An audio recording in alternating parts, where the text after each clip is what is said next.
বগুড়ার মহাস্থানগড় মোকামে সরবরাহ কমায় বেড়েছে সব ধরনের সবজির দাম। এই মুহূর্তে সেখানে আছেন রিপোর্টার আব্দুল আওয়াল, সরাসরি যাচ্ছি তার কাছে।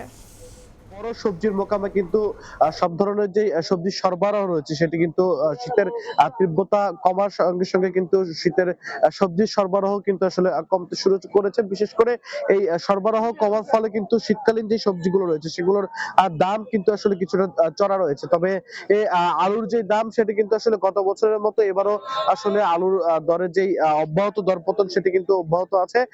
এখানে কিন্তু কেজিতে আসলে আলু 10 থেকে 12 টাকার মধ্যে পাইকারিতে বিক্রি হচ্ছে। তবে অন্যান্য যে সবজিগুলো রয়েছে বিশেষ করে সজিনা যেটি সেটা কিন্তু 160 টাকা কেজিতে বিক্রি হচ্ছে আজকের পাইকারিতে এই মহাস্থানগড় সবজির মোকামে। পটল বিক্রি হচ্ছে 100 থেকে 110 টাকার মধ্যে, করলাও ঠিক 100 থেকে 110 টাকার মধ্যে বিক্রি হচ্ছে। এবং সামনে ঈদ উল ফিতরকে কেন্দ্র করে আসলে উৎপাদনের জেলা বগুড়া হলেও কিন্তু কাঁচা মরিচের যে ঝাঁজ সেটি কিন্তু আসলে বৃদ্ধি পেয়েছে। বিশেষ করে 1 থেকে 1.5 সপ্তাহের ব্যবধানে কাঁচা মরিচের দাম কিন্তু 50 থেকে 60 টাকা কেজিতে বেড়েছে এবং এখন 170 থেকে 180 টাকায় কিন্তু আসলে এখানে পাইকারিতে কাঁচা মরিচ এখানে মহাস্থানগড় সবজির মোকামে বিক্রি হচ্ছে। তবে পেঁয়াজের দাম নিয়ন্ত্রণে রয়েছে, কেজিতে কিন্তু 3 থেকে 4 টাকা করে পেঁয়াজের দাম কমে কিন্তু 35 টাকা এই যে মহাস্থানগড় সবজির মোকাম সেখানে কিন্তু পেঁয়াজ গুলো বিক্রি হচ্ছে। এর পাশাপাশি কিন্তু বেগুন আর দাম বেড়েছে মাত্র 4 থেকে 5 দিনের ব্যবধানেই।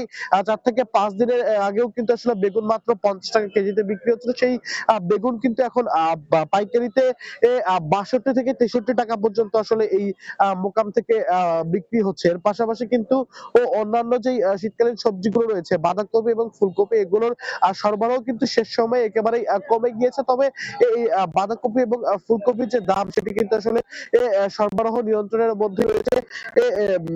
দাম কিন্তু নিয়ন্ত্রণের মধ্যে রয়েছে, সেগুলো কেজিতে আসলে বিক্রি হচ্ছে 10 থেকে 15 টাকার মধ্যেই।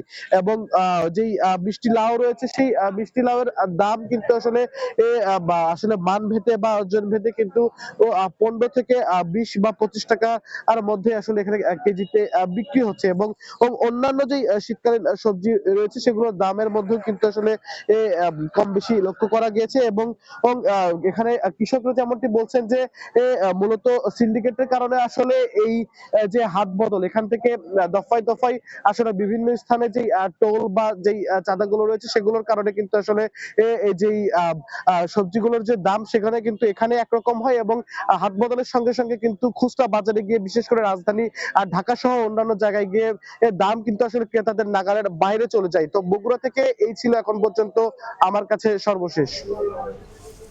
যুক্ত ছিলাম বগুড়ায়।